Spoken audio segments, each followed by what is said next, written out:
At the lead in. It was a good fade that time. That was a good fade. That Good was solid. fade. Good fade. Very solid. It's a professional production around here. Yeah, we try. Yeah. I think I have two things of music going at once. It happens. It happens. Welcome everyone. It's Wednesday again. I don't know what happened. I hear too as I don't know what I did. Oh, there we go. Fixed. I hit two buttons. I just know I'm not allowed to touch anything on this. It lights up for It looks you. expensive. I should have brought the Reminds cover. me of, The like, cover for you. Simon when you were a kid, like bom, bom, bom, Red bom. light, green light, man. Oh, welcome back to Live Fly Tying, everyone. It's February again. The end of February, and we finally have snow again. Yeah, After- quite the temp change there, huh?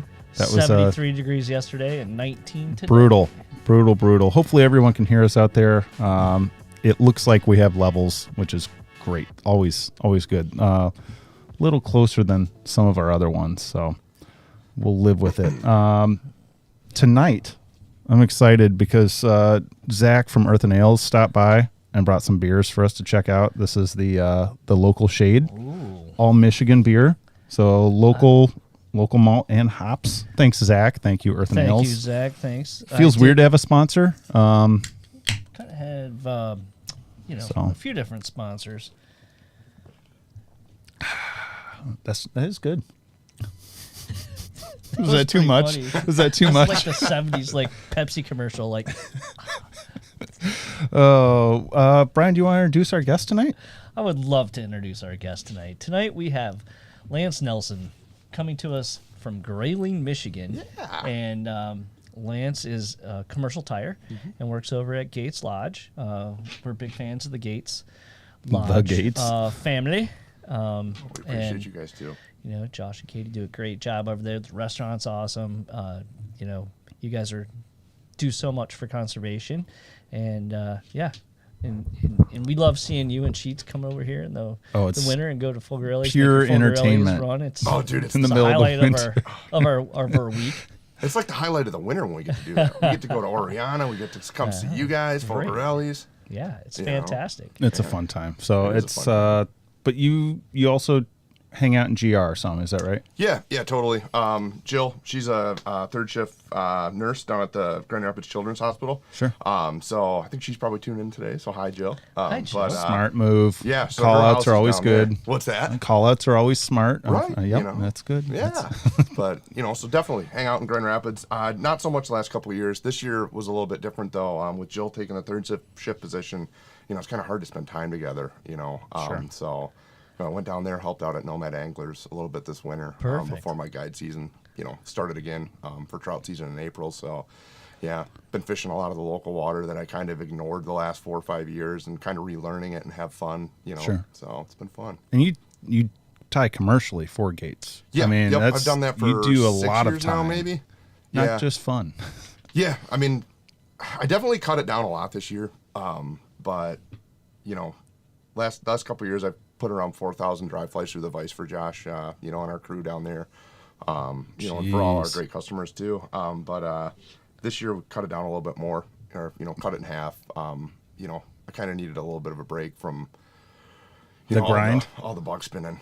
That's a lot. I mean, Yeah. how many flies a day is that? I usually try and hit I usually was last couple of years been a lot different, more disciplined with it. I mean, wake up, cup of coffee, 2 dozen before I go to work, get home, 2 dozen after dinner. So trying to spin up 4 to 5 dozen a day, Yeah.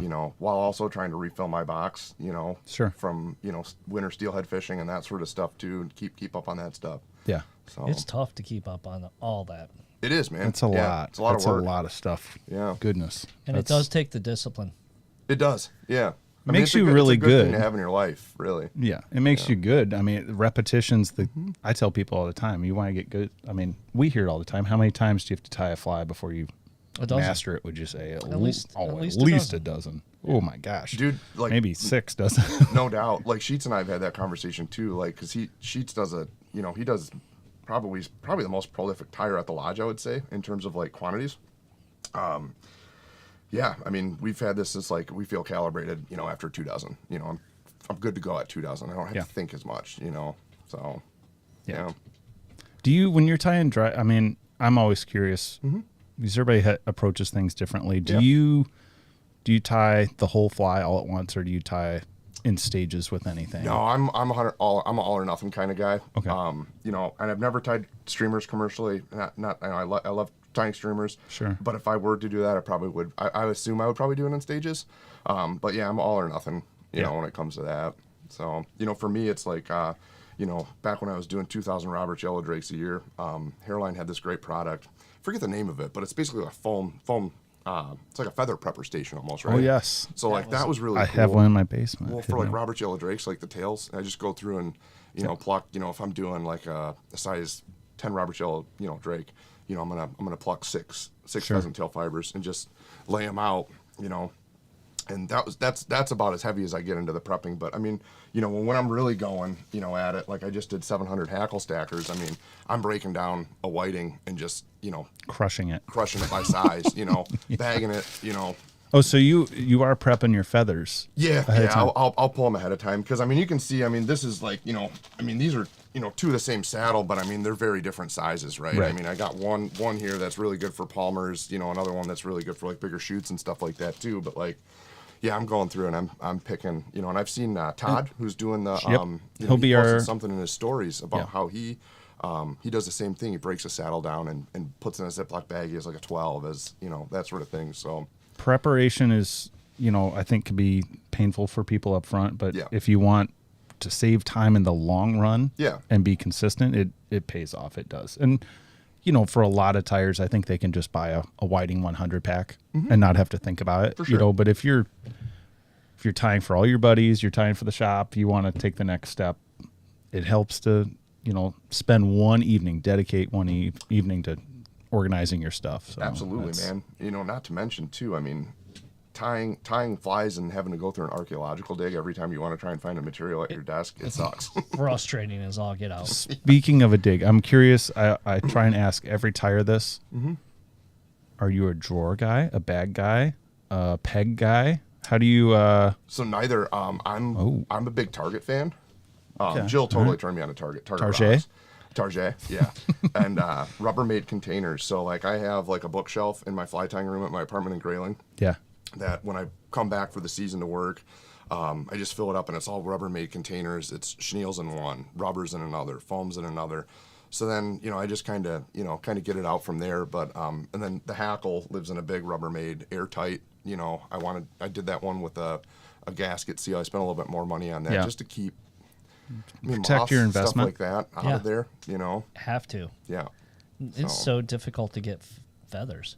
Still, dude, nowadays still. Yeah. I mean, and hooks even. I mean, certain hooks in bulk. Yeah, I mean, truthfully, like the first fly I'm going to tie tonight, I'm actually going to tie it on a 10, even though I'd probably rather fish it on a 2 times long 12. It's going to be a 2 times long 10, but I'm tying it on a 10 tonight really because like I have all the hooks I need for my commercial tying right now, and you know, I'm just, you know, it's hard to get 2x long 12s right now. Right. From Daiichi. We talked about that. Yep. So where are we tying first, Lance? Yeah. So we're gonna tie an Isonychia pattern. So really, I mean, nothing too crazy. It's a you know, an Isonychia tied in the style of a hairy drake. That's what we're gonna work on first. You know, and I kind of, you know, when we were talking about this, you know, you mentioned putting you know, a bit of yourself into it. So I kind of went ahead and said I'm gonna pick my 2 favorite bugs, you know, on the Au Sable Manistee systems, and truthfully, they are the Isonychia and the Hendricksons. You know, as much night fishing as I do, as an angler, as in a guide, you know, in June with the brown drakes and the Hexan sort of stuff, I really like, you know, what gets me going is seeing fish rise in the daytime, you know, and catching nice fish in the daytime. So Isonychias and Hendricksons, you know, big fan.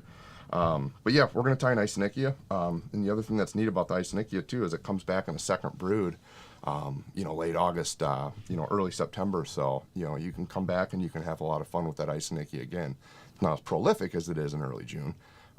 But, you know, there's enough of them to where the fish take note and they're looking out for it. So it's good stuff. I think most guides in Michigan, Isonychia is pretty high up the list for people. It's definitely my favorite. For hatches. Because you can get your favorite? I think it would be my favorite because I mean, Brian just loves to only night fish. I think it's just hex all the time. I like to fish until dark.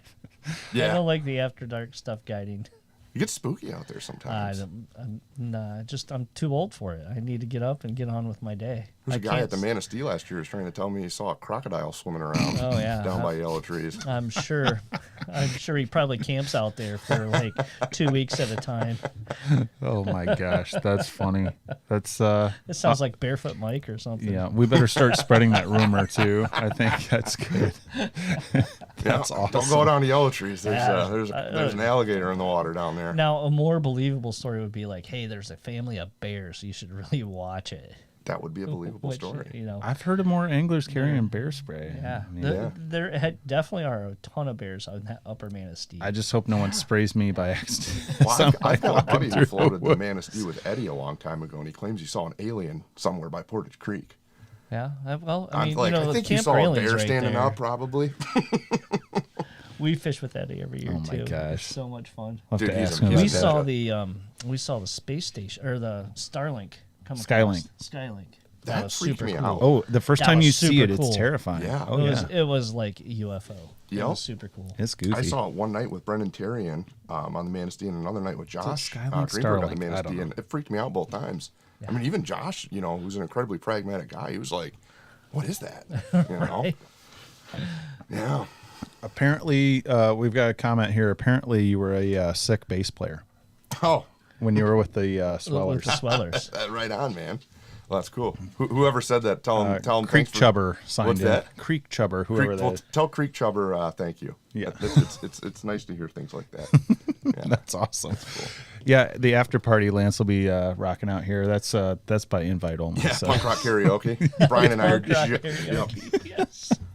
Brian and I are going to be yelling. doing our rendition We'll of be TV Party. We'll Oh be, my gosh. We'll be hoarse tomorrow. Do some crowd Starlink. surfing. Thank you, Alex. I can remember. It is Starlink. What All does right. we call it something different? I don't know. Skylink. I Skylink, couldn't- Starlink. It's, let's be honest. Potato, potato. I mean, come Skynet. on. It's Skynet. Yeah. Let's It's taken see. over. So. They're here. Should we tie a fly? Yeah, let's tie a fly. Let's pop. So, all right, let's pop a hook in the vise. So, yeah. So Harry ISO here. Like I mentioned, we're going to tie it in a size 1280 Daiichi. It's going to be a 2 times long dry fly hook. You know, if you are a, you know, Tamco tire, what is it, a 5212, something like that. It is. So, you know, that would work good too.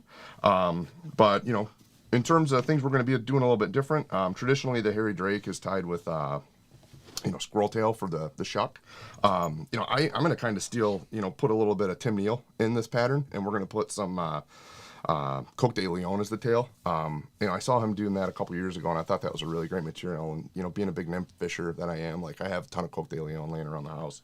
So, you know, I thought that was a pretty good, you know, trailing shuck I feel material. like Coke de Leon has gotten, just to say it one more time, but I feel like it's gotten a little bit more popular, at least in Oh, our yeah. shop. And Yeah. it's a beautiful feather that is slender the whole length. So you can be, you know, you can have these really cool slender tails.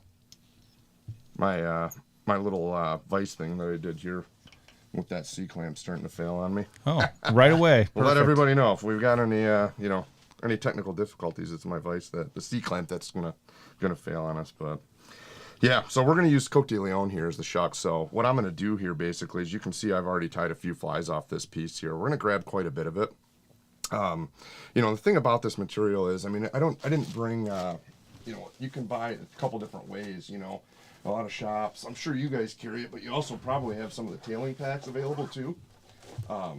You know, you can buy this. This is just one that I cut in half, you know, in a saddle. Or, you know, fly shops do sell it individually, as individually plucked feathers. I know Caroline sells them that way too. Yep. They do. So this is just a dark Pardo, I believe. Okay. So what I'm going to do is I'm going to grab a fairly large clump off this feather here as our nymphal trailing shuck. And as you can kind of see there, you know, it's a fairly good amount there. And I'm going to measure this roughly hook shank and length. Okay, not hook length, hook shank and length. And then we're just going to tie this in at the rear. A couple good thread wraps. 2, 3, good tension on it. And I'm just going to go in and I'm going to clip the, you know, the tag, the front end of that off. And I'm going to go ahead and I'm going to marry the thread up to the 1/3 point roughly, where I started my thread. Okay, so that's our Coque de Leon. The cool thing about the way I've been tying this lately is we've been doing all that really cool deer hair at the lodge. The stuff that Johnny's been dyeing. So, today I brought in an ISO green custom dyed stuff that John did. That's cool. Yeah, so we're going to use that stuff. And I failed to mention too, thread color. This is an olive dun 6/0 for this bug. Truthfully, if you had honestly, I think, just a standard olive would probably be fine. I've even thought about, iron gray would probably be cool too, just for the Drake wraps. Sure. But, again, now we tie these for ourselves, right? Right. I don't think the fish cares much about the thread color, but. Oh, come on. I know, right? So. The problem is we totally geek out on this stuff. Well, I think right? It's true. Anything that gives you a little bit of confidence might be worth doing. No, dude, for sure. If you're fishing, confidence is such a big thing, I think. I'm with you. So. Yeah. I dig it. So yeah, we're just going to go ahead and we're going to grab a little bit of clump here of the deer hair. It's always tough to kind of give a camera or give an audience an idea how much deer hair to kind of grab. But roughly 1.5 to 2 times the gape of the hook shank. And like all things deer hair, when we cut it, we're going to want to cut it as close to the height as possible. Okay. So I'm just going to set that down on the table. I'm just going to cut off that healthy clump there. And,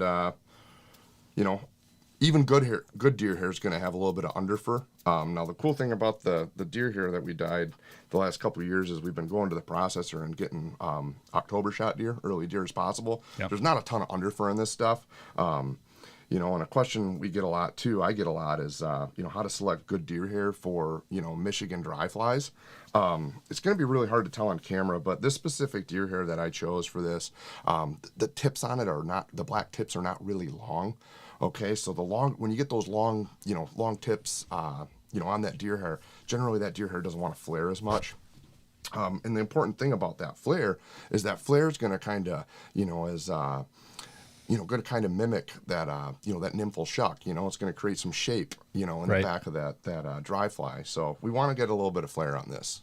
So this is it's a finer, finer deer hair with short black tips. It's going to flare nicely for us. So I'm just going to put that in the hair stacker. 3 firm taps and 3 soft taps should be stacked good. All right. You guys even had me clean. I even cleaned my hair stacker out with isopropyl alcohol tonight. Dang. Jeez. Dude, we're professional. Did you put a dryer sheet through there? No, I should have. I was using Q-tips. Yep. Yeah. Yep. Q-tips. I like the lavender dryer sheets. Is that what you use? Just lavender dryer sheet. Gets rid of the static and I should try that because smells just good. smells bad. Yeah. Yeah. Well, that's a good idea. So is this belly hair, body hair? This is body hair. Yep, good question. So definitely, body hair. Belly hair, we're going to use belly hair. We got the white stuff here. That'll be our posting material, for this specific fly here. Which, you could totally use Parapost or High-Vis or something like that too. But, being a Michigan tire, deer is such a prominent material. Absolutely. there's plenty of it. You just got a bag. Yeah, Cole DeVault. He just dropped me off a whole skin. Shout out Cole. That was super kick-ass. Yeah. I really appreciate stuff like that. Yeah. We all appreciate when our friends drop us stuff off. Thank you, everyone who's dropped all of us stuff. It's awesome. It's fun. Yeah. For sure. Duck feathers are always the best. Yeah, you can. Well, especially you probably go through duck feathers, man. Tying steelhead flies? Yeah. Not as many as you'd think, but Yeah. yeah. I guess swing fly holds up for a decent amount of time, It does. Yeah. Do you do the power? Unless thing, you or lose gonna the trigger entire wire fly again? line, right? Unless you use the entire head and everything. All the way down to the backing I lost this year. Yeah, On a hot fish? On a broken running line. Yeah. What? Yeah. And it was a big hot Wait, fish. you mean it wasn't the biggest fish? It was the biggest fish of the day. Dude, honestly, you probably hooked the biggest fish of the year. I mean, they were true. pretty. They that fall run was there were a lot of super skippers mixed in. Yeah. Yeah. It was big. It was good. But Yeah. it's a heartbreaker, man. That is. Yeah. Would you have an overhand knot or something in your running line? Or? No, it was just the running line itself broke. Yikes. Yeah, like the welded loop.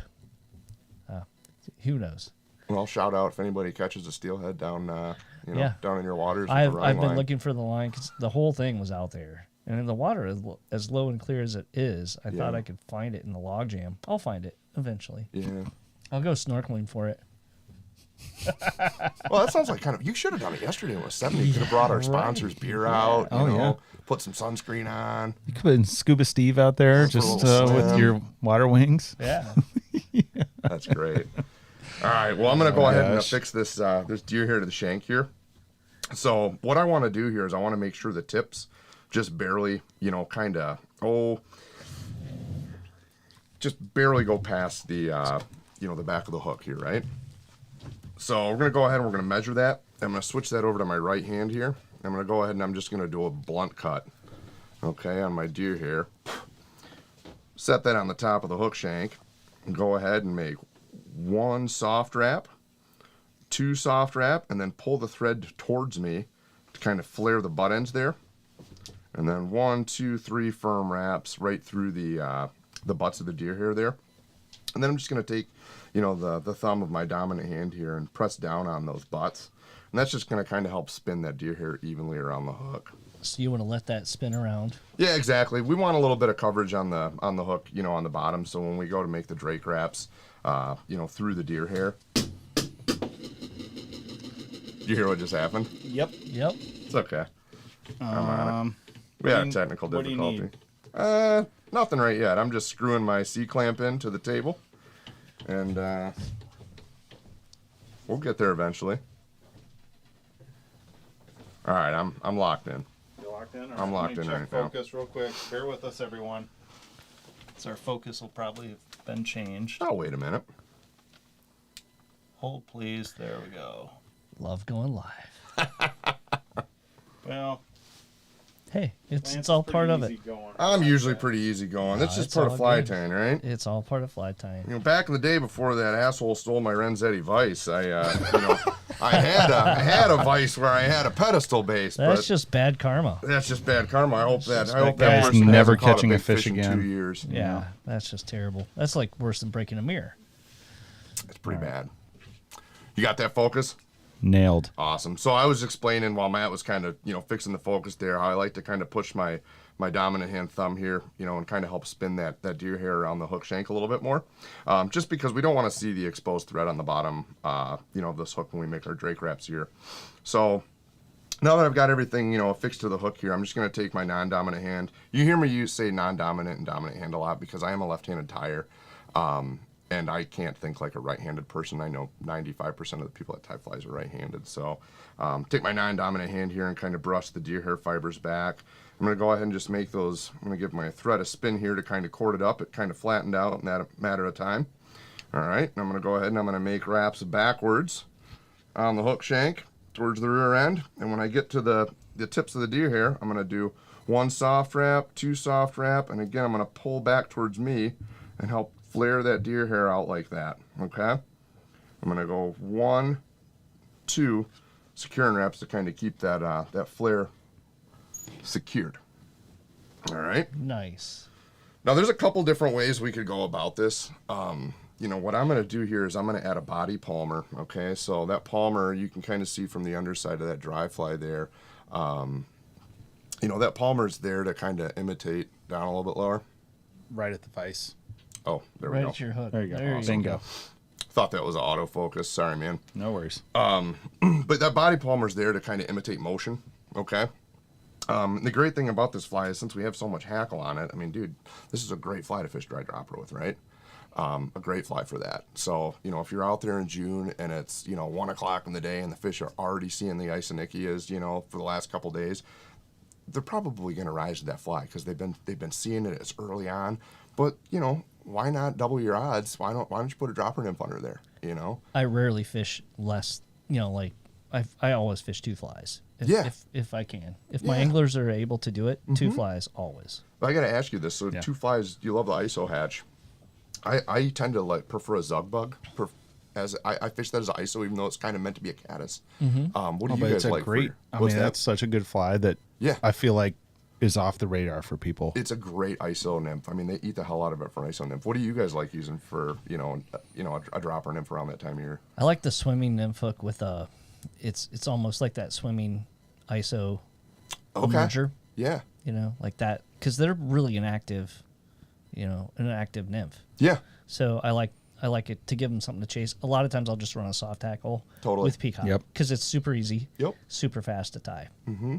And I don't worry about them if you lose them too, right? Yeah, I mean, right. So peacock body with soft tackle. Yeah. We have these little jig buggers too that are really cool. That Yes. It's like a small. I mean, it's the perfect size too, and it's got like 2 rubber legs. I mean, it's not designed as an ISO, but Is that that works well. fulling mill jig nymph, that green drake? I don't think so. No? Okay. I think it's a. I don't know who's. Who's that one is? Huh. I'm trying to remember.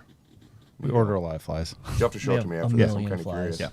Yeah. That's a fun one. It's got just a little bit more weight than, Okay. just nice, but Yeah. if you can cast it, it's fun. So Totally. Well, the cool thing about that time, there's plenty of stoneflies too. So if you do need to fish Right. a heavier nymph, through the pools in an area you're floating in, I mean, chubby Chernobyl, Right. still a great fly. You can get away with it. You can get away with it. I know it's fun. Yeah. Yeah, Absolutely. there was a really cool stone dry. I don't know if we still have it. It was like, Hopefully the camera. oh goes geez, on no, it wasn't on you. We didn't see anything. That's great. I should have a. there. Just leave that we're camera experienced. off me for a second. Do you want a different vice? Let's finish this fly and then we'll get a different vice. Okay. Yeah. This is making poor Regal's just looking like shit right now. Aren't they? It's not regal. It's not Regal. It's not Regal. All right. I'm gonna reset focus while you talk. That's great. Yeah, and then maybe go get a Renzetti vice for the next fly. Yeah. Oh God. You know what it is? I mean, I commercial tie so much. I've set my station up, so I mean, it's a piece of wood that's that thick, that I'm tying on. So I mean, I love the C clamp because it's just supposed to be locked in at all times, right? Right. So, yeah. Actually, you're pretty darn close. I aim to impress here. Bingo. Yeah. You're doing a great job. I'll have to buy. course. Maybe I'll buy one of those pedestals one of these days again. Yeah. Or maybe now that I've publicly announced my vice was stolen, the thief will return it. Yeah, maybe out of just sheer guilt. Maybe he's watching. Who knows? Right. That's terrible. So we're good. Green All right. light. We're gonna Green put a light. Palmer hackle in here now. There's a couple different ways we could do this. Truthfully, if you really want to tie, if you're really into tying flies that are gonna hold up for a super long time. I know Eddie McCoy's really into hey, I got 100 fish on this fly, with this boondoggle series. Right. Sure. They're indestructible flies. They are. You could actually start the feather up here, okay, and kind of do like a woolly bugger style where you counter wrap back through with the thread. I actually don't do that. Part of that is when I get going and I'm tying flies for trips in the season, I need to get stuff done because, when you're guiding, there's really not that much time in the day. There's so much prep work that goes into an 8-hour trip that people don't realize. Right. And a lot of times that's me at the vise an hour before the trip, before I prep food, before I do anything like that. So, I'll usually just go ahead and tie the Palmer hackle in, and kind of cheat and maybe do it in a less durable fashion. So what I'm going to do here, I've got a grizzly dyed dun hackle. I've already sized this beforehand. This is roughly a 16 hackle on this size 10 hook. So if I were to tie this on a 2X long 12, I would probably prefer like an 18, dry fly hackle. Because I don't want the body Palmer to be so massive that the fly wants to kind of roll. Okay, I'm here imitating motion and motion of the bug with this hackle. So we're going to go ahead and we're going to tie that in on the hook side nearest to me. And then we're just going to go ahead and we're going to kind of progress up the hook with those nice Drake, X-style wraps here. And when I get to the butts of my deer hair, I'm just going to let my thread hang right there. At this point here, we can go ahead and lift the hackle and just begin to Palmer this, kind of in between, those X wraps that we made with our thread. Okay, when I get up to the deer hair butts, I'm just going to go ahead and bring my thread upward and go ahead and just secure my grizzly dun hackle and just clip out the excess. And then I'm going to take my thread and just run it up to the hook eye quick and then back up to the deer hair butts good to go. We're ready for the next material here. So as you can see, we've got a little bit of flare in the back. Truthfully, I'd want a little bit more flare, but you know, we've got a little bit of a tail or a shuck, and we've got our, you know, our deer hair affixed with a little bit of body palmer. So I like that you talked about the open wraps. Like we're not cranking in tons of hackle here. we're not. Yeah. I mean, which is nice because you can actually get a lot of flies out of that saddle feather, right? I mean, you can get what 2-3 flies out of a saddle, maybe.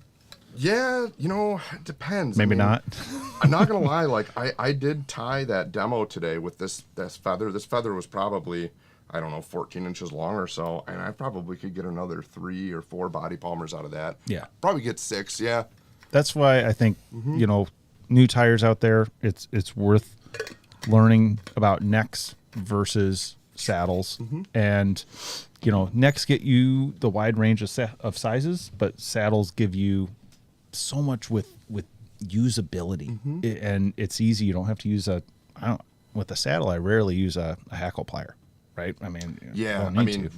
the only time I'm using a hackle plier with a saddle is when you when get down I'm to just the trying end. to save money. Yeah. You know, commercially tying, and I get that stubby feather that's, you know, 2 inches long, and I know I can get Sure. enough around the parachute to make it work. Yeah. Yeah. Honestly, if I wasn't a commercial tire, Matt and Brian, I don't think I would buy saddles. I think I would just be a Cape tire. Yeah. You know? Oh yeah. Yeah. But Because you get so much range. You do get a much more You get range. out of it. streamer feathers. You get dry fly. You know, Oh, great yeah. sizes here. You get teeny stuff. It's absolutely. yeah, and you can buy half. That's a good way to go. Yeah. So much stuff. I mean, yeah. I mean, you get yourself a good brown, you know, cape. You can do a You got hacks through Robert's Yellow Drakes, you know, 16 down to 4 hackles, you know.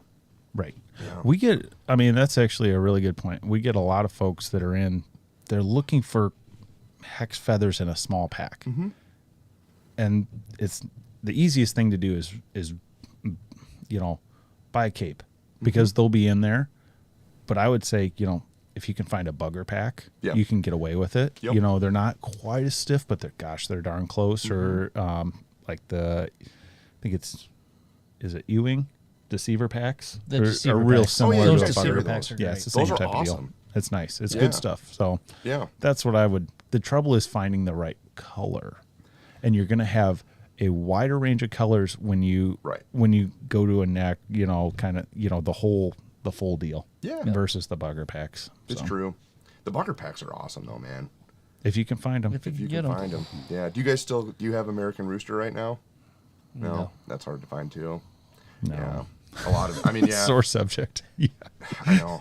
I'm sitting on a lot of it right now, but I'm like, you know, yeah. Chinese strong hackle's pretty sweet, too. Yeah. Yeah. It's it's like almost like we're back in COVID, right? Like, Right. Oof. where are these materials, you know, Yeah. Where are they going? where are they going, man? Poof. Who's buying them? Who's got them? There's some guy out I think there it was sitting on a the, pile of 'em. what was it? Maybe me. Avian bird flu. Oh, jeez. Honestly, could it be? Well, I think there was something going on like last year, so it could be. Yeah. I mean, I don't think they grow these birds overnight. It's true they don't. You know, Yeah. That's a good. So you're saying takes some these time. birds are non-GMO? They're They organic. gluten free. I'm pretty sure they're Gluten-free. free range. Yeah, I heard they take really good care of them. They do. What kind of music do you think they like? I bet they do play music. I bet they have foam little like beds. And They're probably all stuff. Swifties. They're probably all Swifties. How could you not be? Who isn't now? Right? Who I mean, isn't after now? the Super I Bowl? mean- How can you not be a Dude, Swiftie? Who's not? Man, yeah, I gotta stop being such a rabble rouser. I told Jill, I'm like, I just want the 49ers to win so I can piss, so the Swifties are sad. Oh my god. Oh, I like it. One of these days, I'll stop being such a contrarian. You know? Oh, don't ever change. Nah, all right. I You won't. be you, man. So yeah, we're gonna go ahead. We're gonna use some of that deer belly hair for the post here. So, you know, one of the things I want to just mention is don't necessarily be married to like, you know, a recipe so much down to a T. That you is know? such a good point. Thank you for making that because Yeah. amen. Thank you because we do hear this all the time. Yeah. Well, I need this. This is what the recipe calls for. And I Right. tell people it's like cooking. Totally. I mean, it's just like, oh, well, just because you don't have filet mignon doesn't mean you can't use this. Right. Right? Yeah. I mean, it's just going to be the same. We bought a 5-pound bag of pink Himalayan sea salt, like, a couple months ago. If the recipe calls for kosher salt, I'm still putting the Himalayan sea salt in there. That's right. I got a 5-pound bag for like $3. But I'm gonna go ahead and I'm gonna use good. I got a good patch of deer belly here. So, but who's to say if you don't have deer belly at home, or if you've got deer belly that's too small, or good, too big, Right. Parapost, high vis. You High-vis. can make these things work. Yeah. Yeah. So, EP fibers. yeah, that's a great material. That's a great material for Totally. a post. Or Oh, wings. yeah. Or wings. Right. Yeah. Yeah, it's such a great material. So many different colors out there. Absolutely. Yeah, I like the EPs. But I'm not going to grab like a super huge clump of this. We'll just use hook gape to kind of measure it up. About the gape of the hook. That's about how much deer we're going to grab. And again, we're just going to go ahead and we're going to clip that right off the bottom of the hide, just like so. And I'm going to go ahead and I'm just going to, thumb and forefinger here and kind of pick out any underfur or short fibers that I may have. And we're going to go ahead and we're going to put this back on this deer hair stacker.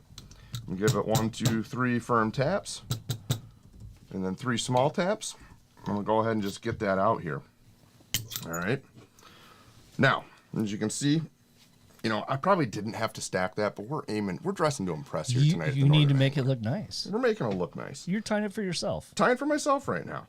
And I'm going to basically measure this post. The post roughly a hook shank in length, maybe a little shorter is fine too. We don't want it to be super tall because that's going to make the fly kind of want to tip over, right? So I'm going to measure it about the hook shank in length. And the important thing here, what I'm going to do is actually the cut that I'm going to make on the deer hair. So once I've measured it, I'm going to switch that over to my non-dominant hand here, and I'm going to make a slight angle cut, okay? You saw me do a blunt cut for the body, okay? Blunt cut meaning like that. But we're going to do a slightly angled cut. And that's going to kind of help us suck all these little deer hair fibers in and have a neat tapered thread head. Okay, when I start winding my thread through those deer hair butts, I'm not cranking down. I'm not giving it the world, man. I'm just really lightly and loosely wrapping through that deer hair to kind of bury it. And if I've got a little bit of exposed pieces right now, it's not the end of the world. I'm not going to wrap any more thread through it, but I'm just going to take my scissors and just kind of clip it out. When I go to finish the fly, I'll be able to cover, those little bit of deer hair butts up that are kind of poking out right now. So next thing we got to do here, we got to post this baby so that we can put a hackle in. So I'm just going to kind of use my left hand here, my dominant hand, to kind of preen everything upwards, and I'm just going to begin wrapping thread of my bobbin up my deer hair here. You might suck up a few, hackle feathers off the top portion of your body palmer here. It's okay. It doesn't really matter because the fish isn't seeing the top side of this hook. We're just going to lightly post this. We worked up and now we're working down. When we get to the bottom there, I've got my thread hanging on the hook shank nearest the camera right now. Okay, we're just going to let that rest right there. So we've got a nice little posted post here, for lack of better terms, and we're ready for a hackle. Posty McPosterson. Posty McPosterson. We had a question. Do you ever tie this as a tilt wing? Yeah, I do actually. Yeah. Tilt wing, totally. The only thing I'm going to do if I'm going to tie is a tilt wing, I'm actually not going to use white. I'm going to use a natural deer hair, so I might, just use natural body hair for the tilt wing. I like the tilt wing a lot in June. I like the tilt wing a lot in June. I don't like it so much in May. I don't know what it is. Interesting. At least I don't know. It could be a confidence thing, really. But for these, I don't know. I've got a lot of, some maybe fairly obscure opinions on the tilt wing. I got a counselor you can talk to. Yeah, that's cool. Yeah, one of these days, man. Did they meet on the river? Might need No, a but little what couch is it? time. What is it about the tilt wing, though, man? I mean, this is like an obscure opinion just from having a photographic background and having been a photographer for years before becoming a fly guide. I feel like the tilt wing, when the light hits it just right, I mean, it's a silhouette, of that realistic wing, and I think Right. that's really what's so effective. But you can mess up a tilt wing if you tie it too big. Oh, If you tie so it too easy. big. It's. I think the margin for error is a little bit smaller. It's small. Sometimes. Yeah. Yeah. It's much easier to tie a parachute. It is, but the tilt wing's sexy though. It is. It is. sexy. I mean, it's it's a show off piece. It's a showpiece. I loved Eddie's. He did his ISO, that cherry bomb, with the tilt wing. But the one that I spent a lot of time fishing this year was just the one that kind of I forget what's he calling the normal standard ISO one. Does he have a name for that one? It's just an ISO with a tilt wing of white. Yeah. That thing just smoked him. Such a good fly. Yep. Line down the bubble line. Awesome.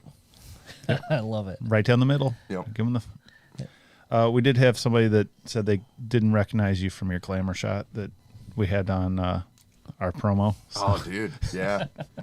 Well, I'm a nice guy now. That's I was my pretty fault. pissed off in that photo. I used to eat from the trash can. Now I eat steak, man. I'm a nice guy now.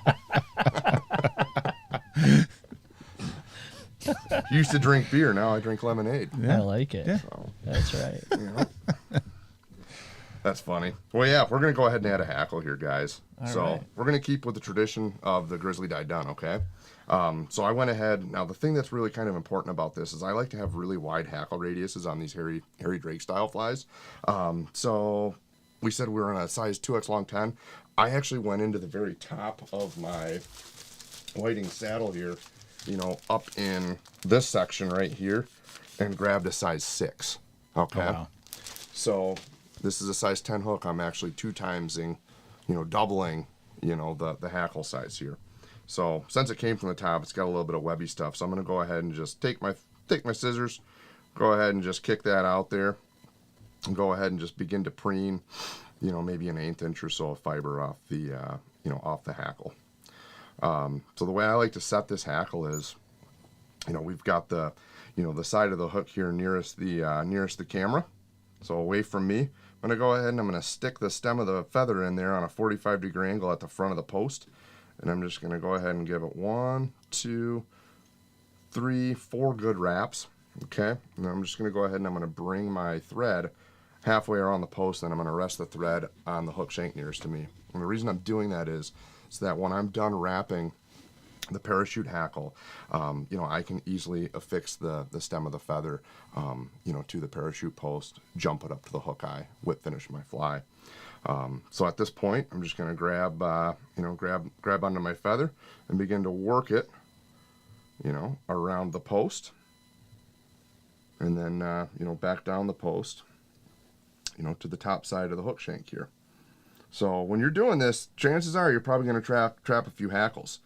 As I get closer to the, the top of the hook shank here, I like to kind of preen all my feathers upwards. That way I'm not trapping too much. And, it's going to happen. You can always take your scissors in there and clip any of that trapped hackle out. It's completely fine. But I am now down at the top of the hook shank here now. So I'm going to go ahead and I am just going to begin to make 3 nice firm wraps around the base of the post here. And then just clip that hackle off nearest me. I'm going to do 1, 2 more securing wraps, and then I'm going to jump my thread right in front of the post, lift all my hackles up, and I'm just going to cover up those deer hair butts. Grab my whip finish tool. Not going to do a Russ Madden. What was it? You guys did like 6 where he or did like I 24. ran out. He did. I stopped counting. Yeah, oh my that gosh, was pretty It's like, funny. is everybody paying attention? I caught that. I'm like, my God, that guy whip finishes for light years, man. It was funny. So we've got the fly finished here now. We're just going to go ahead and kind of preen everything since we kind of had to lift it up to do our whip finish. And since we got a rotary vise here, just see if we trapped any hackle. I trapped 1 barbule right there, so we're going to take our scissors in and clip it off and inspect our work. And there we go. Boom. We got a nice little hairy ISO. That looks great. You can kind of see it from the underside there. A great little, bug that you might use to blind fish, but also a great bug that you might use to suspend a nymph underneath, and also fish out rising fish. This doesn't have to be a fly purely for prospecting. It's a great bug when you have fish actively eating ISOs in the center of the river or, in the quick. So I like it. I love it. absolutely. I thank you for showing off that classic Michigan deer hair body style. Yeah, right on. It's such a unique thing. You don't see it really. I haven't seen it other parts of the country that very much. That it's a cool way to tie, but I think because it's so regional. Yeah. People have a hard time finding instruction on that. For sure, And I man. think that's cool. And, you know, you're able to talk about the deer hair type you're using, you know, how to, I think belly hair can be intimidating for people too, for a post. And Yep. it's, I know Zach actually, who brought us beer tonight, was very interested in seeing how you tie off your parachutes. Oh, that's super cool. Because Yeah. there's, I mean, we got into a discussion about, you know, do you tie off to the post? Do you tie off to the shank? Do you know, there's so many things you can do, you know, there and are, there's no man. wrong ways necessarily, but No, I mean, there's a million ways to go from point A to point B, aren't there? You know, and I'm not necessarily married to this idea. When I tie like a Regan spinner, I don't finish my, you know, my parachute hackle that way because I've got hen on the bottom side, Right. acting as a spent wing. Spent wing. So I'm lifting that up and I'm just finishing up at the eye with my hackle feather for sure. Yeah, no, it's cool. I mean, deer hair is really intimidating for a lot of people. It was for me for a long time, you know. And like going back on what you said too, like with the Michigan style, like, I mean, I kind of look at fly tying like three ways. There's the Eastern style fly tying, which is a lot of hackle on the round. There's the Western style of fly tying, which, you know, there's a lot of foam. There's a lot of, you know, stuff like that. There's not really a Midwestern school of fly tying, but there's a Michigan school of fly there tying. is undoubtedly a Yes. Michigan school of And fly that's tying. really cool Yeah. to say that, you know, if you live in Michigan and you're a fly angler, Yeah. you know. That's a great point, Lance. You know. Well, and it's, I mean, it's cool. We get folks in to the shop from all over. Yeah. And they always say, well, what can you show me that's different? And I mean, I show them so many things like this is totally different from what's in our bins, you know, out west. And Yeah. they're like, Absolutely. what is this ISO? What? And then I show them the size of a hex and they're, you know, Blows their it mind. blows their mind. You know, Like, yeah. But we yeah. really do have. I mean, there are so many, you know, fundamentals that were started here in Michigan. Totally. You know, and even the old tires Yep. from the East Coast to Michigan, East Coast to Michigan. There was so much of that, Mm-hmm. so that you see that influence in a lot of the flies. Yeah. And wasn't Chauncey Lively, wasn't he an East Coast guy that initially? I believe so. I feel like he was. I'm sure But obviously someone later came to Michigan. But Yeah. yeah. is going to comment for us. Yeah, I mean, I hope they do. Like, these are conversations I love having. I mean, this is really our heritage. You There's know, like, so much heritage. yeah, It's That's cool. the word I was looking for. There's Yeah. just so, you know, so much of foundation of many flies, the way they're constructed. yeah. You know, it started with that type of style. And like literally throughout the years too. I mean, the birth of modern streamers. You know, Michigan.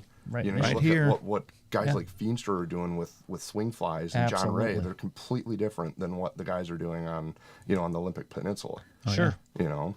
That's why, I mean, I try and have this conversation with folks a lot. You know, if you're looking for instruction, pay attention to the context, Mm-hmm. Yep. where it's coming from, Yeah. so that you can try and find something that fits where you're fishing. You Mm-hmm. know, it's the easy comparison is Skagit. You know, I mean, it's so prolific in the Pacific Northwest, and there's so much great content and instruction, but there's not as much. You know, we talked about it with Jeff, Yeah. you know, 2 weeks ago. That was a really fun It's episode, by the so way. helpful. Yeah. It was so funny, you know, at the end to see, you know, he almost panicked. He's like, holy cow, it was 2 hours. I got to get home to the dogs. It was, you know, he had to drive home. So it was great to have Jeff. And if you guys have missed that episode, you can go and rewatch it. It's Yeah. fun. All of our episodes you can go to rewatch. So Except for the very first one, I think. We deleted that. It was a I watched. it was a the very first dumpster one. fire. Was that there was It was issues Brian. with the, It was just was it Alex?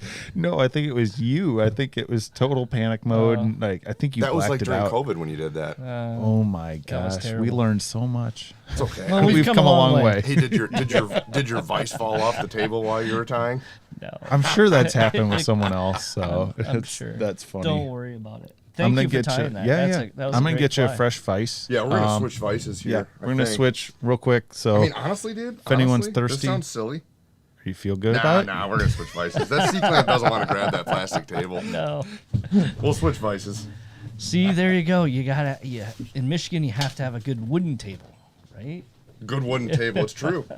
I've You got have an to know how to IKEA play table right euchre. now. So, do you play euchre? Oh, dude, I love euchre.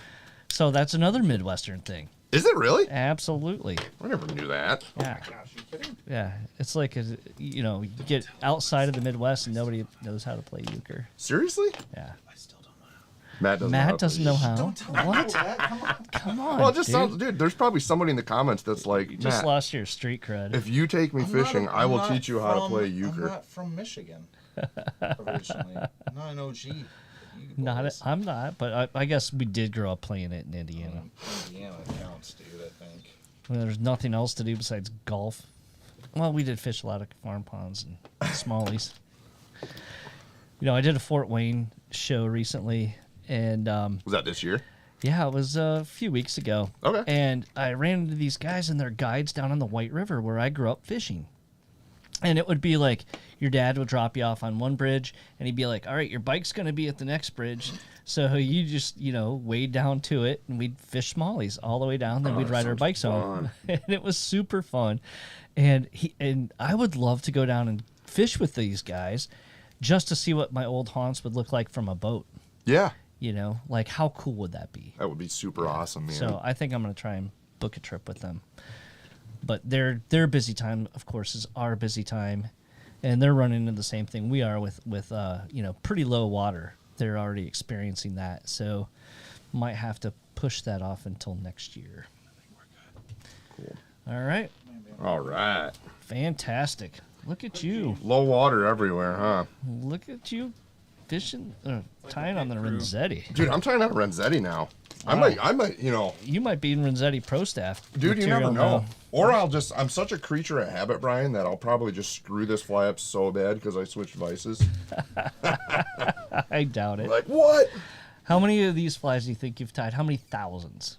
So this one specifically, I don't tie this one commercially. So I know you guys had Andy on, Yeah. what was it, last year? 2 years ago? I watched it. I Yeah. can't, you know, Andy's a really, really And he's good a tire. really good tire. He is. So, you know, and I'm not necessarily sure where this fly came from. This is not that specific fly. However, Andy tied the Gerard stacker, the brown buck stacker for the lodge. And I'm not sure the you know, provenance of that, if it was a Josh Greenberg fly that he passed off to Andy, or if it was an Andy fly that Andy tied. Regardless, it's a really good fly. So I tie about 700 of Gerard's, you know, stackers now for the lodge, and I kind of really dig that fly, and I also really dig John Sheets' hen wing brown drake. Sure. So I kind of married the two together. So what we have here is basically a hackle stacked brown bug spinner, you know, with a downwing hen wing, you know, for a spent hackle, or for a spent wing. Sorry. The other thing that I kind of did with the fly, you know, there's this really cool product that Hairline's not distributing anymore called Upavon. It's a foam, kind of like an Evizote.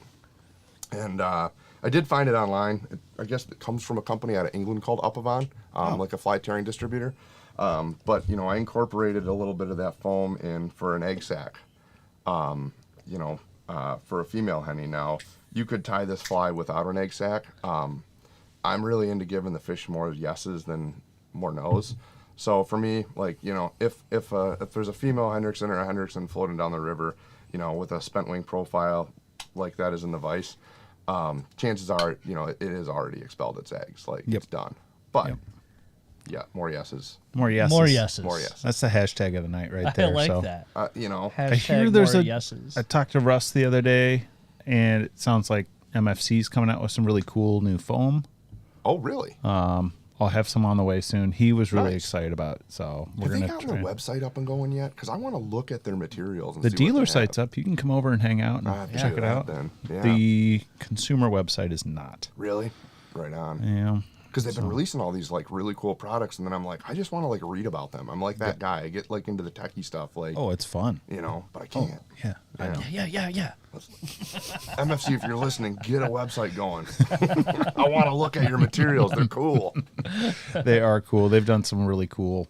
They're making it easier and fun for everyone. I mean, Yeah, that's what. That's the thing. Hey, that's we're cool trying to about put the fun back into fly fishing here at the Northern Angler. So it. Dude, you guys are. Yeah, You guys are we're awesome. trying. I know everybody at Gates too. I speak for everybody at Gates when I say this. Like we have like, you know, we respect you guys like a lot. dude, Like we we got- love this job. oh, You it know. goes both ways, man. Yeah. That's for sure. I mean, you guys are like, honestly, the way I look at it too, it's like, you know, It's a good synergy. Dude, right? it's so much fun to come over here. Right. And like I love knowing that like the neighboring fly shop are like really cool, awesome, fun, down to earth people. It's a good feeling. Come in, drink a beer, have a conversation. Right. It's great. I love it. Right. Yeah. I love coming here. I love coming to Traverse. I love this city. Yeah. It's a great cool city. spot. Yesterday in the sunshine, I will have to admit, I've kind of like just been in a contemplative state, right? Sure. And I woke up yesterday and I ran some errands and, I left my car running because I could. I live in a small town and I ran my errands. Everybody, hey, Brian, how's it going? Go to the coffee shop.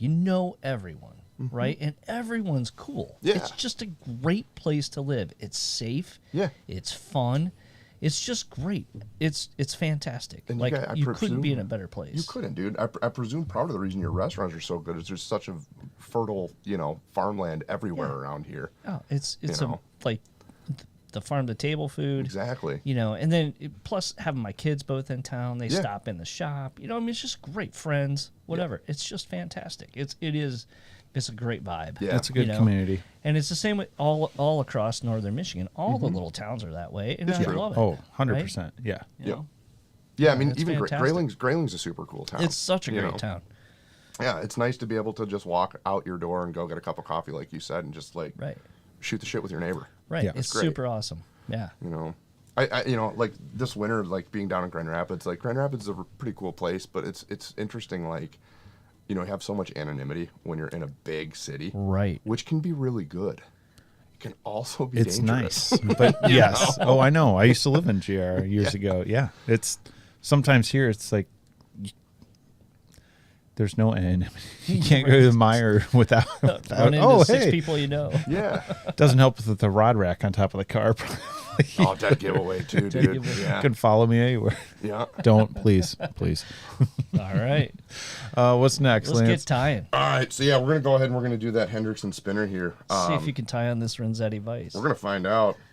You know what's funny is like you gave me that Jimi Hendrix sticker earlier. Yeah. So apparently they make left-handed vices. They do. They do. I've never. I'm like. I mean, it doesn't really matter, but it's just funny. I like to make the joke like I'm the Jimmy. Why don't you use a left-handed vice? Because I like being the Jimi Hendrix of fly tying. That's I right. tie upside down, baby. So I'm a left-hander. You are? I am, but I tie Dude, sweet. right-handed. Really? Yeah, because that's how I was taught. Whoa, that's weird. I know. Yeah. But see, I tried to play guitar, and I can't. So you play guitar left-handed? Well, I tried right-handed. You play guitar? I tried in college. It was like Oh, one of those GPA boosters. Okay. Yeah. Yeah, a little elective. And, Yeah. I always dreamed of sitting around a campfire, whatever. Like Kumbaya. Larimer, like Tom Larimer could just like pick up a guitar and jam. It's like, dude, that's so cool. Like I want to always be like that. And I love music, but I have zero musical talent. But I often think that if I would have tried to learn left-handed, that I probably could have done that. Yeah. Yeah. So I may try. You should try. Maybe for my 60th birthday, I'll start learning how to do that. It's a good goal. Yeah. You just start a punk rock band, dude. You don't have to be good. You just have to be able to have fun. Have fun. Totally. It's You kind of like just have fishing. to know how to make noise and destroy, hotel rooms Yeah. and I mean, dude, you could start a band that's a trout punk band. And you could be called Isonikia. That'd be a it great. is be a actually a great track. really good band name. Actually, it'd have to be a heavy metal band it would. It in would. like one of those fonts that you can barely read. Yeah. Yeah. Yep. Totally. But that's not my style. No, all right. Anymore. I've turned into the It could whole be your alter ego. Dead and Company, and Yeah, explain to me, why is it that the Grateful Dead, like, what is it? I mean, and no disrespect to the Grateful Dead, they got some great albums, but It's the what is tour it that about the won't Grateful end. Dead and fly fishing that they go together like peanut butter and jelly somehow? it's I've never understood it. it's the just come as you are. Okay. Yeah. Like there's no pretense. It's about inclusion. It is. Yeah. It's Cool. about just as long as you're cool and nice, you can do it. I dig it. And if you're a jerk, you're gonna get kicked out, Right on.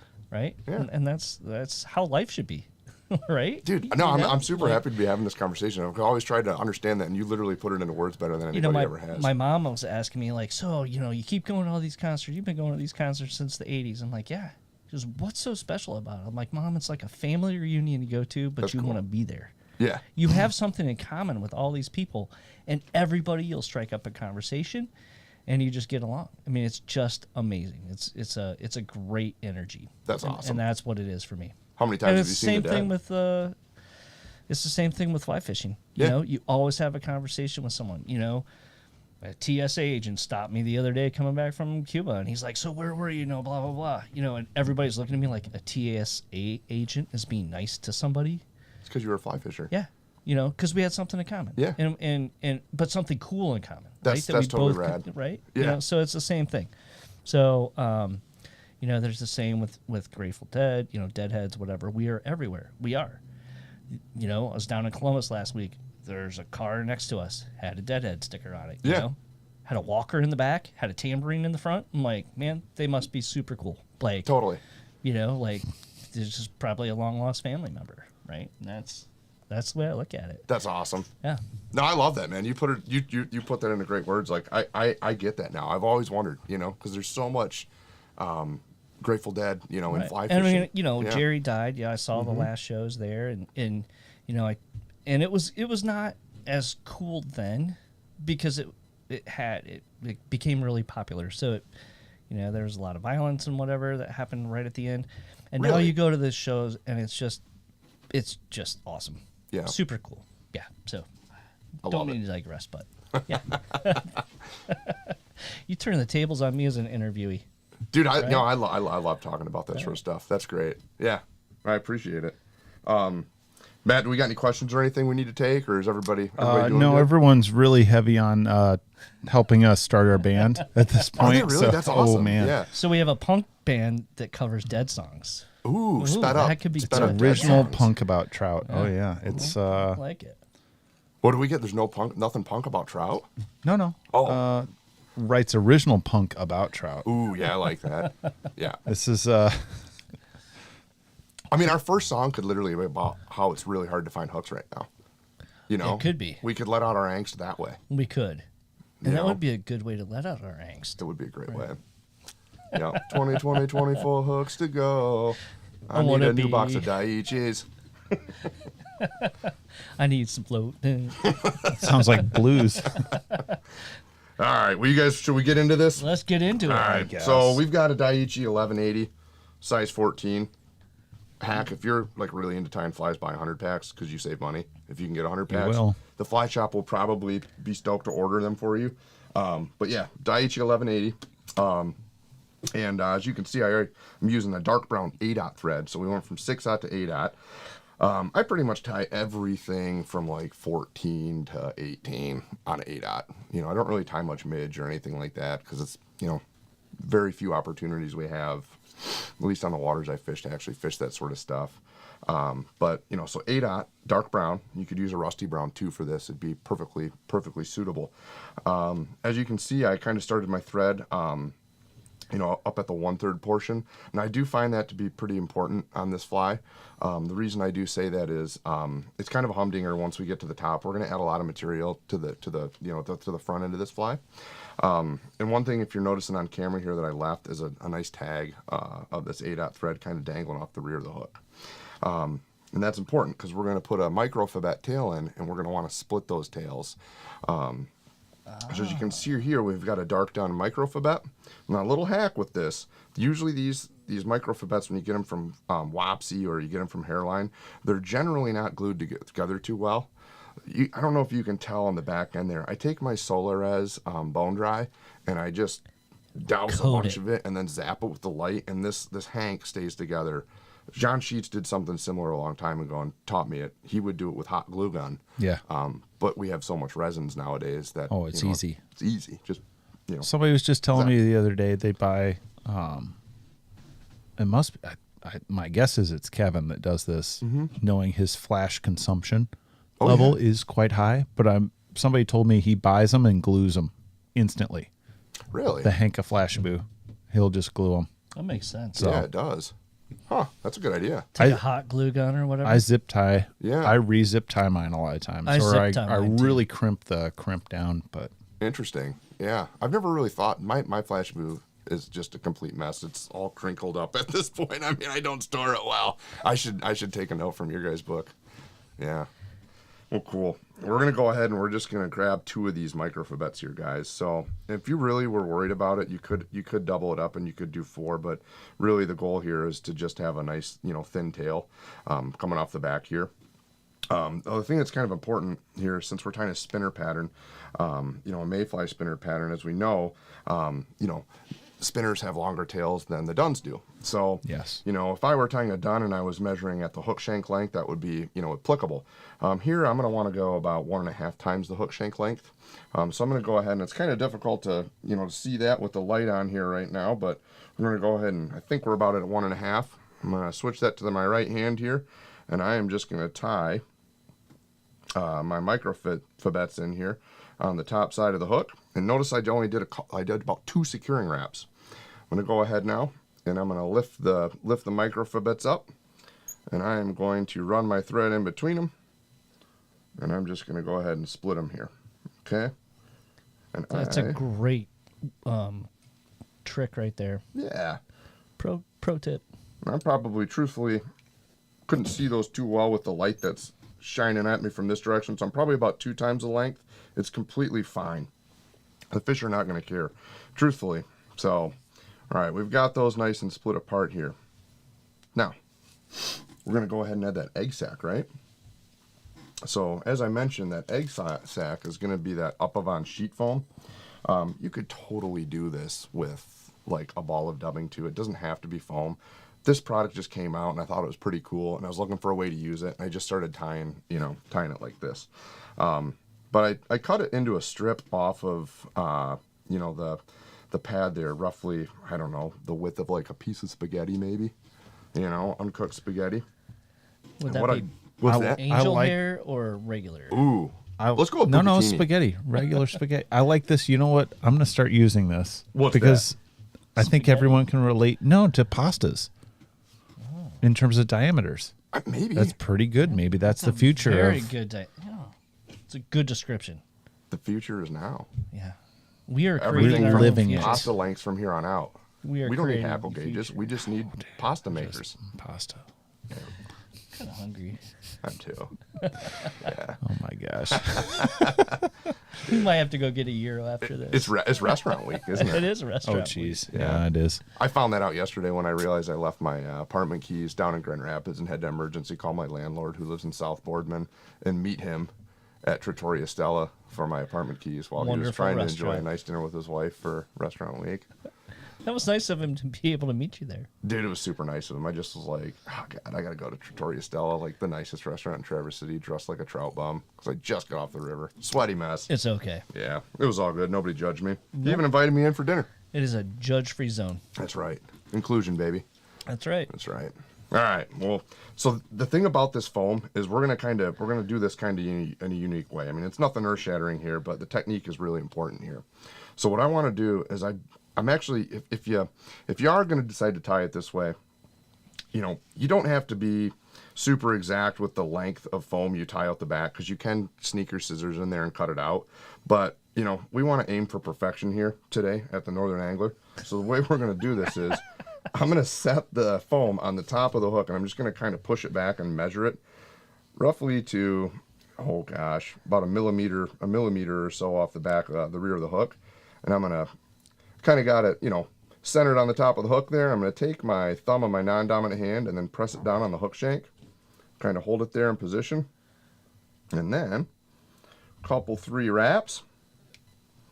She's nice and secured at that point in time. So now I'm just going to go ahead and take my scissors in there and clip out the foam as close to that little ball that we made as possible. And I'm just going to take some thread wraps up through it now to kind of bury that foam down to the hook shank. And I'm going to advance my thread back up to where I started it, okay? So the next material we're going to lay on this, now I'm going to tell you right now, what I'm about to do, you do not have to follow this to a T. Dennis Potter ties a really great spinner pattern. That's just a thread body. If you wanted to, you could just build up and make a thread body here if you wanted to be really quick. I'm going to actually go ahead and add turkey biots and a mahogany brown just to give that body a little bit of segmentation. But what I'm going to do beforehand, I've got this microfine dubbin from Hairline. We're going to build a little bit of this up on the hook shank just to give our fly a little bit of, shoulders, give it a realistic profile. So this isn't about floatability. This is purely for, It's kind of a chunky profile. mayfly. Yeah. We just, we don't want to, this thing to just be a piece of angel hair, since we're measuring everything in pasta now. So I'm going to go ahead and, again, less is going to be more with dubbing, right? I mean, we don't want to add, an incredible amount to this thread here on this dubbing noodle, because if we do such, it's really hard to get this material off the thread once it's already been applied. All right, so, if we were building the perfect dubbing noodle here, we might want it a little bit thicker in the front and a little bit skinnier in the rear end, because what I'm trying to do is pretty much tie this in all in one fell swoop here, guys. I don't want to, be having to remove dubbing or anything like that. So I'm going to go ahead and I'm going to start wrapping back towards my egg sac.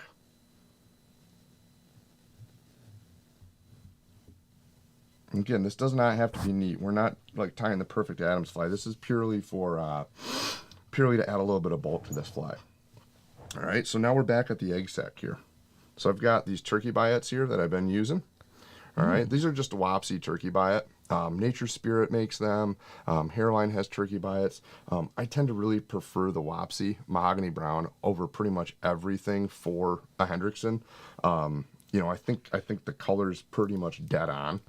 So I'm going to go ahead and I'm just going to rip a piece of biot off the, off that stem there.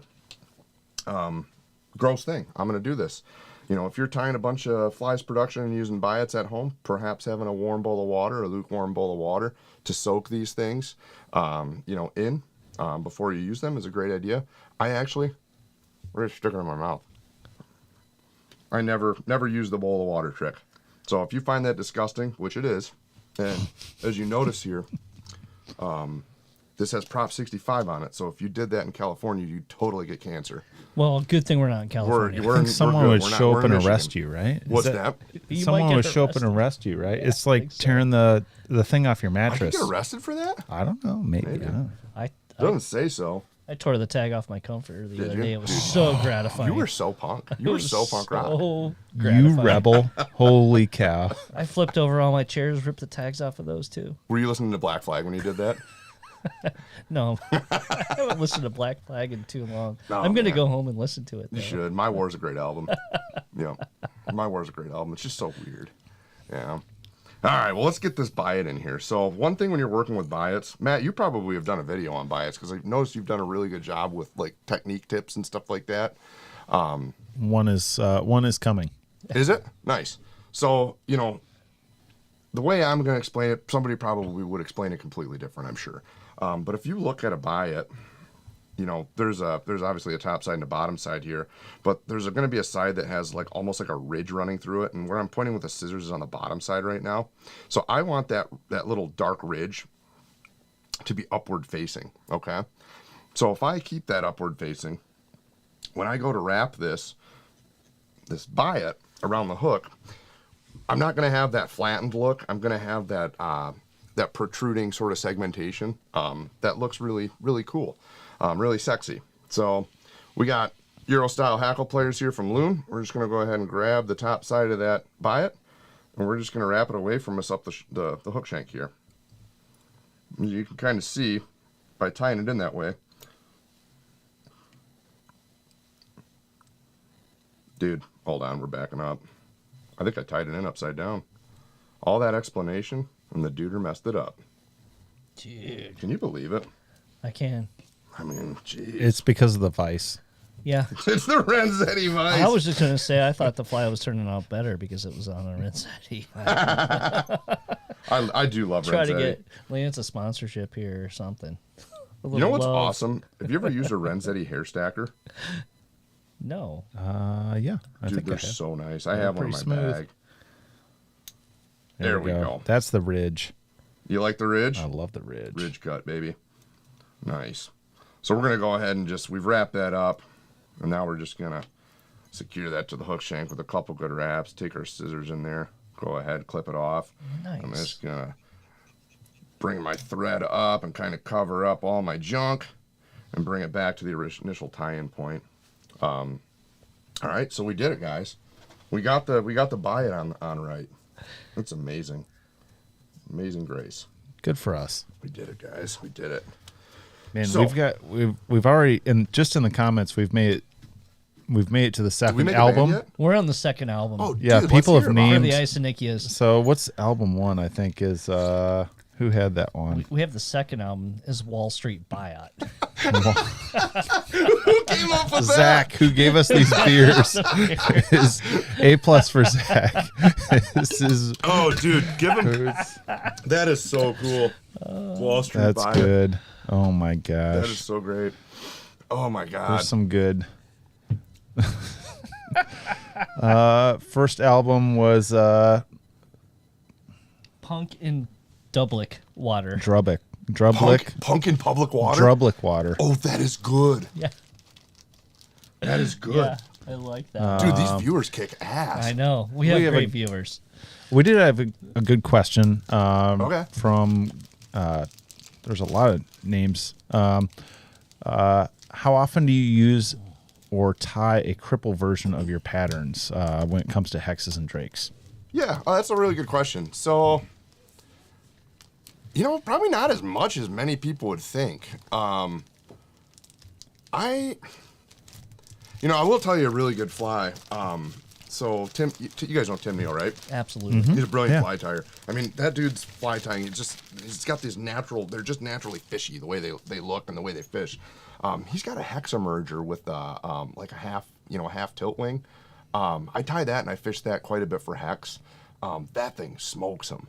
That's a really good fly. So I guess, I mean, I would call that more an emerger, not necessarily a cripple, but like, I can't say I fish cripples too much for hex. I'm pretty basic with that. For me, for hex, it's, when the bugs first come down, I'm either going to throw a hairy hex at them, so a big hairy drake, or I'm going to throw like a, gosh, what the hell's the name of it? Bear Andrews pattern with the clear wing. You know Oh, what I'm yeah. talking about? Yep, I yep, like yep. that one. It makes some noise. It does. Yeah. Yeah.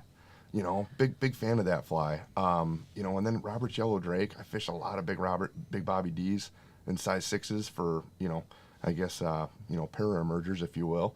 And then certainly the Regans. You can't go without a Regan's hex. You can't. I mean, you're not hex fishing if you don't got a Regan's hex. You're not drake fishing if you don't have a Regan's Drake. His stuff is truly amazing. Yeah. I remember he came in and he gets going. If you've met Jerry, Yeah. He's a great conversation. Yeah. I love it. You're always. I mean, if you get a word in, you're gonna laugh because he's gonna have some little quip it. Like what's the lottery one? Hey, make sure you call me when you win the lottery. Yeah, totally. He loves that. Yeah. No, Jerry's good. Jerry's good. Oh people. my gosh, he's Yeah. great. We'll all get to spend time with Jerry hopefully next weekend. Next weekend. Yeah. Yeah, we do have the Gosh, Michigan it's Fly quick, Fishing isn't Show. it? You know, Yeah. It's crazy Yeah. how winter flies. But back to the gentleman who asked me about the emerger or the cripple thing though. There is an ISO Quigley. I will blind fish an ISO Quigley to death. I mean, I absolutely love ISO Quigleys, which is a cripple. Yep. That thing's really great on the Au Sable and on the Manistee too when it comes down to an ISO. It's a great fly. Yeah, it is. And You can use it- usually I'll do I that mean- with deer hair. That's a great fly to tie for just about. I mean, I'll tie it for sulfurs. I'll tie it for all sorts of stuff. It's just a fun. Yeah. I mean, it's a satisfying fly to tie too. So That's a great cripple for a sulfur for sure. Yeah. Maybe you sub pennies out too. Those your early for bugs that CBC. get stuck. Yeah. Yeah. Yep. A I lot don't know. of those What early do bugs you think get it is stuck. about sulfurs? Like they seem like they're prone to crippling more than any other Yeah, mayfly. yeah. Well, the trout love them too. They do. but they don't that ever perfect water temp? merge. Like they get stuck. They get stuck. I mean, my best fly for a sulfur is a soft tackle fished in the film with a little bit of Mine too. Gel. Grease. Yep. Yeah. I Yeah. always fish a soft tackle with sulfurs. yeah, fish at dead drift Yep. just in the film. Yep. Yep. 2-fly rig probably. That's what I do. Yeah. I run a some sort of whatever adult or something, a parachute so I can see it. For and sure. Then I run a soft tackle behind it. Yeah. Yep. And Yeah. same with the Hendricksons. For sure. Yep. Absolutely. Always run Absolutely. a soft tackle behind that. Yep. Yeah, Glenn Blackwood turned me onto that years ago. I went into Glenn's shop and, bought some flies and I went fishing and I came back the next day to go buy some more flies to go fishing again. He's like, how was it? I'm like, found a really big one, you know, but I couldn't catch it. You know, he's like, well, what was it eating? I'm like, definitely sulfurs, you know. He's like, did you try a soft tackle? Right. I was like, well, you know, why would I swing a soft tackle at a fish that's, you know, eating dry flies? And he's like, no, gink it up and fish it in the film just like you would a dry fly. Right. And light bulb, I went back there and I caught that fish that night. Or It's- another thing. It's I the do- dang Swiss Army knife. It is. A I Swiss swear. Army knife. It's- It is underfished. And the other thing I do, instead of like a body, you know, dub body, I'll just run like CDC body Yeah. on a soft tackle, or like a CDC body, like with a wing, like a slight wing, so it's, you know, just looks natural in the film. Totally. Yeah. Have you guys messed around with that CDC dubbing then? I have. It's not the easy. It's not as easy as I thought it I would just be bought to a use. pack of it. Yeah. We have it. I didn't think it was. I thought it would be easier to use. I'll Really? be quite honest. Yeah. Yeah, I don't. I'm trying to find out where There's it some fits. applications for it. Yeah. I'm trying to fit out where it fits. You know. Maybe a big sloppy June bug, you know, bug of June that you can get away with, you know, with May bugs, you like them tie them tight, right? Like Right. maybe those June bugs, those little sloppier ones, maybe it'll be better for that. Well, I thought it would be. I thought it'd be better. I thought it would be good on small flies, and it's Yeah. kind of a chunky thing. Or like a really? caddis body. Yeah. Ooh, that's a good idea. I think a caddis body would be good. Kind of Yeah. like a usual. I don't know. Yeah. It almost makes you wonder if they just came up with that material because they had a bunch of drop from all these CDC packets they were putting together. And like, just put them in the coffee grinder. Sweep on. I'm What should sure we do there's with them? something I to don't that. know. Go to the break room and figure it out. Safety meeting. Oh my. Oh, that's awesome, man. Oh, God. Well, we're going to grab a little bit of foam here. So you see, this is nothing crazy. This is just 2mm craft foam you get from the craft store or from your fly tying shop. That's right. Now, we did, what did we say back there? What was the, you know, on a different subject, what was the pasta diameter we used for the egg set? Spaghetti. Spaghetti. Spaghetti? Standard What is the next spaghetti. one up? Fettuccine? Fettuccine's flat. It gets flat. It's flat. This foam's pretty flat, though. My It's wife fat and would wide, though, know. isn't it? Flat My and wife wide. would know all the Italian names for Is all your wife of them. Italian? Yeah. Nice. Nice. I'm sure she's white. Does she have an Italian last name? No, No. no. My grandmother's Catalano. Oh, Ooh. that's very no Italian. mistaking. Wow, that No is definitely mistaking. strong. It's strong. So, guys, we got this big strip of foam here. Okay? Probably well connected. Yeah, right. No, her family's from the north and the south, or not. I'm sorry, not the north central, not the south. I'm gonna go ahead and I'm gonna tie this foam strip with very, you know, just the smallest amount of the butt end here, you know, on the top side of the hook. Let's see if I can. There we go. We did have a comment on bow tie pasta size wings. Pretty good. You know what? That's funny because That is- when we get into the hen, we can, you know, Yeah. like little exactly. baby bow ties. Pre-cooked. All right, so we've got our foam on top here. My Matt's hackle wife. gauge Matt's ran wife just chimed in and said, "Are we talking pasta?" away. Better take her to Stella tomorrow That's night. right. Better get on that, Matt. You better get on it, dude. We're talking pasta now. You know what pasta does to people? It makes them really, really happy. That's right. It's true. Just like sunshine. So do Just so like do sunshine. tacos Just like though. sunshine. So do tacos. What's the best taco place here? Ooh. I like Osorio. Their salsas kick ass. It's up for It's pretty debate. good. Up for debate. Really? Quite honestly, I I never like- had their tacos though. Locos Boys.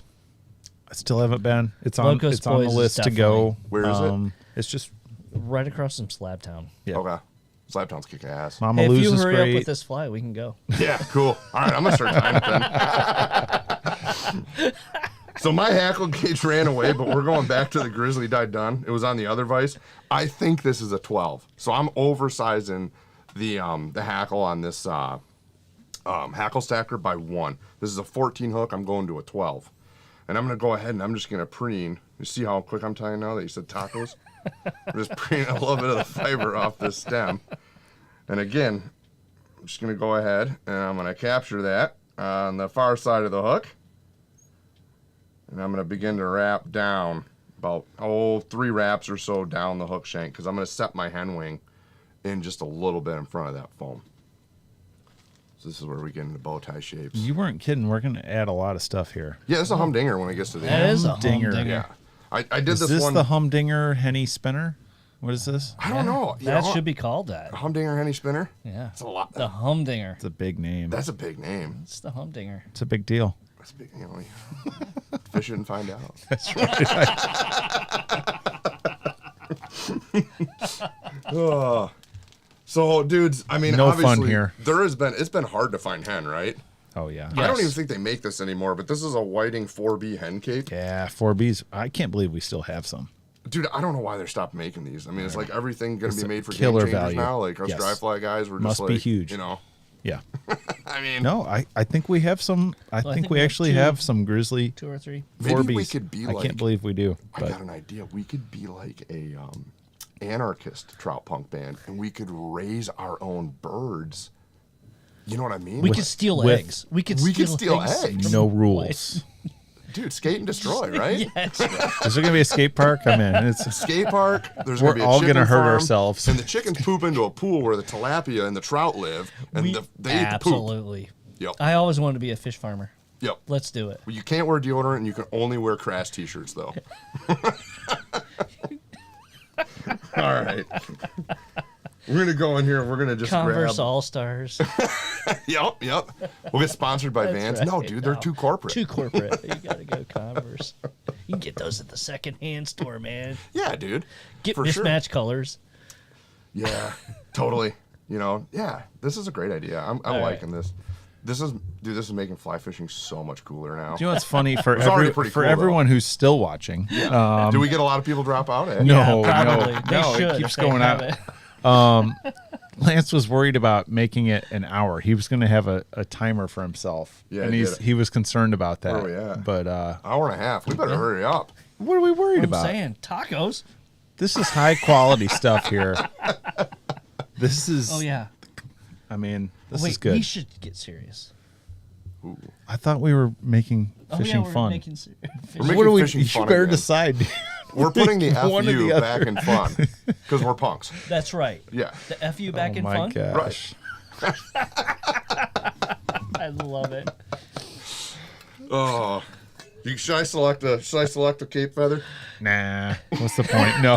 You should let that feather select you. That's what Russ would say. Dude, let I the feather- totally Let see that- what you're saying, dude. You should just let that feather select you. I'm so glad I'm here. I mean, Joe Rogan tried to get me to do his podcast tonight, Right? but I did not. I didn't feel like talking about magic mushrooms and UFC all night. This is way more fun. Oh Or DMT. What's that? Or the DMT. Yeah, Yeah, like come on. You Seriously? know, tired And of talking about meat. that. Elk meat. Yeah, I go on guided hunts with the guide because I'm a billionaire. Pretty awesome at hunting. Got these research chemicals I take for brain hacking before I go and shoot a big elk. Can you imagine? I can't, man. No. I can't. I can't wait to edit this later. This is going to be like, You edit these? I chop them into individual flies. So you'll be able to skip this part in the future, maybe. I don't think you're gonna want to. There's too Why much would you good want? Well, we'll have like the B sides will be just be the shenanigans commentary, go. I'm sure. So Well, yeah, we're just having too much fun. we're having requests from people that we have a third chair for you here on Wednesday nights because it's so much fun. Oh, dude, and we that's could just really- it'll be like That's heartwarming. it'll be the Mystery Science Theater of fly tying events, dude. and we'll just troll everyone. Let's do that. Oh, that sounds fun. We should play other people's videos and then critique them. That's a thing. People do that. Dude, if you Reaction did that, content. you have to bring John Sheets in here for that. I mean, there was a long time ago where there was some video posted where someone, I mean, it was a really bad looking fly, and in the fly recipe, any brown hackle, and Sheets critiqued the shit out of that. But it was like, I remember logging in and looking at this video that somebody sends me, and there's a comment, second down, John Sheets. Just because you have a camera doesn't mean you need to use it. I'm sure brutal. we're going to get a similar comment tonight. But, you know, my pet peeve on these fly time videos is somebody with, like, ganky nails or, like, just, like, the dirty, like, it's like, seriously, dude? You're, like, zoomed in.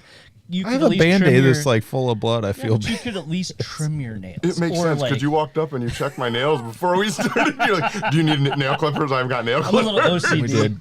I always bring them just in case. Oh, We that's learned so our good. lesson. We did. It's so good. I like it, the Mystery Science Theater, dude. If we really think We need about to it, do that. if we really Gosh, we need more time. we do. I mean, Always. you know what you could really do is just, we launch it, we work really hard at it, and eventually we end up on Adult Swim. Like, why not? We always said it'd be great if you just had a camera Yeah, going all the time in a fly shop. yeah. And then just like be like Sunny in Philadelphia, or I mean, because we had characters that come in. We had a guy, we had this guy one summer wearing a trench coat, a football helmet. Oh, the feathers coming out. feathers of it, coming the out of this- feathers. That I man mean, was on a and- spiritual journey. Oh my gosh! Yeah. I mean, it was like, what is like? We were literally looking for the hidden camera. I mean, we get this quite a bit. Was he? I thought what it was was, he looking for? Well, I remember he picked out like 15 hats and set them all up front, And then and said then he a bunch forgot of his- stuff, and then he forgot his wallet. Yeah, apparently, he forgot his wallet.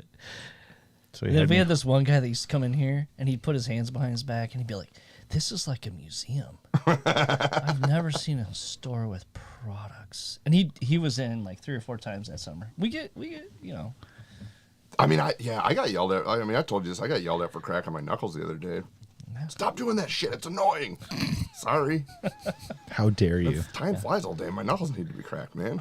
I'm sure everyone can hear my thumbs I crack all the actually time. did just hear that. It just did it. Yeah. It's Yeah. tough to I edit just cracked out. my thumb. Yeah. All right, I'm gonna set this hen in here. So I've got these. I picked these hen feathers off when we were joking around, and I basically what I'm trying I to was do. being serious. I was not joking. You were being so serious, Always. but I'm laying these on top of each other. Okay, so they're kind of matched, right? They're both cupping downward, and I'm kind of there. We go. The tips are matched up. Now what I'm doing once I got them both matched up, and they're both pointing the same way. I'm going to go ahead and start preening all the fibers back off of them, okay? And the reason I'm doing this is because I want to measure my hen to where it's roughly, the hook shank length or the body length of the fly. Roughly. I don't want this wing to be too long, because if this wing's too long, it's going to twist tip it like a, I don't know, like a mofo. All right? Good job, PG, in that. Yep. So once I've done that, I'm going to go ahead and I'm going to lay my hen in on the top side of the hook shank and very loosely wrap 1, 2, 3 wraps back towards my foam. Now I got to be really careful here, because you see I've got a lot going on, right? I've got all these feathers now. So I'm going to clip the stems off nice and good like that without clipping my my hackle stacker feather out. And I've got a little bit of stem here that I'm just going to trim out too.